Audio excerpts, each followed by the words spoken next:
আমি যেভাবে টুলিপ বানাই, আপনিও যদি সেম ভাবে টুলিপ বানাতে চান, এই ভিডিওটা আপনার জন্য।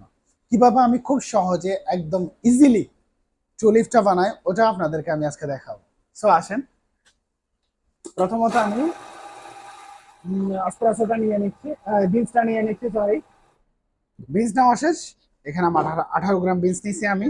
এই 18 গ্রামের জন্য আমি 36 গ্রাম এসপ্রেসো নিব রাইট নাও, নট অলওয়েজ।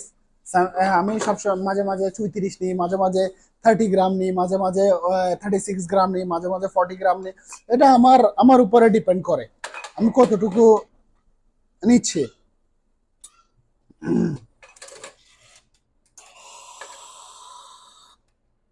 আমি যখন কিছু বানাইতে যাই, হ্যাঁ, ঝামেলা শুরু। যেটা বলতে চাচ্ছিলাম, একদম ইজি প্রসেস আপনি কিভাবে টুলিপ বানাবেন।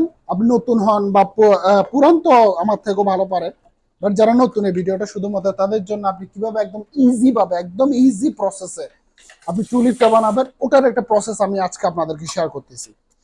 যাবেন, যেমন আমি আমি লাতে বানাচ্ছি, লাতের জন্য আমার কম হলে গিয়ে, আপনার যদি আমি ওয়ার্ল্ড ওয়াইড হিসাব করি তাহলে 10%, আর যদি নর্মালি আমরা কথার প্রেক্ষিতে আমরা হিসাব করি তাহলে 30%। ঠিক আছে, যদি আমরা ক্যাপাচিনোর জন্য 40% ফোম করি, রাতের জন্য আমি 30% ফোম করবো।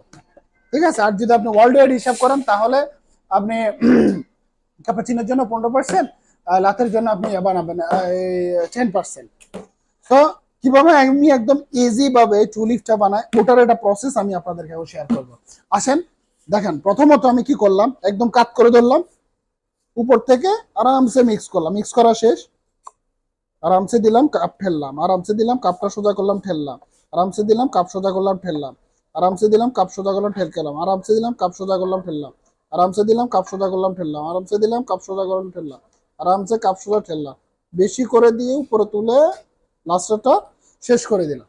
এই জিনিসটা সব থেকে ইজি প্রসেসটা আমি আপনাদেরকে শেয়ার করতেছি, যেটা হলো গিয়ে দেখেন, আমি কাপটা অ্যাঙ্গেলে ধরছি, মারছি, কাপটা সোজা করছি, এই হাতের পিচারটা আছে না, পিচারটা আমি সামনে ঠেলছি, মারছি, কাপ সোজা করছি, পিচারটা সামনে ঠেলছি, মারছি, কাপ সোজা করছি, পিচারটা সামনে ঠেলছি, শেষটা একটু বেশি করে দিয়ে উপরে তুলে চিকন করে চলে গিয়ে শেষ করে দিচ্ছি। এটা হলো একদম ইজি একটা প্রসেস।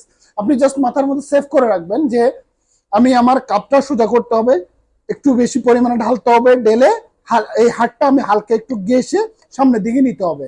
আমি একটু বেশি করে ঢালতে হবে, হাত গেসে সামনের দিকে নিয়ে কি শেষ করে আবার আরেকটার জন্য আমার কি রেডি হয়ে যেতে হবে। যদি আপনি এই বিষয়টা মাথায় নিতে পারেন, আমি মনে করি না আপনি একদিনে না, আপনি 12 ঘন্টার মধ্যে আপনি আমার থেকে ভালো টুলিপ বানাবেন। তো ধন্যবাদ।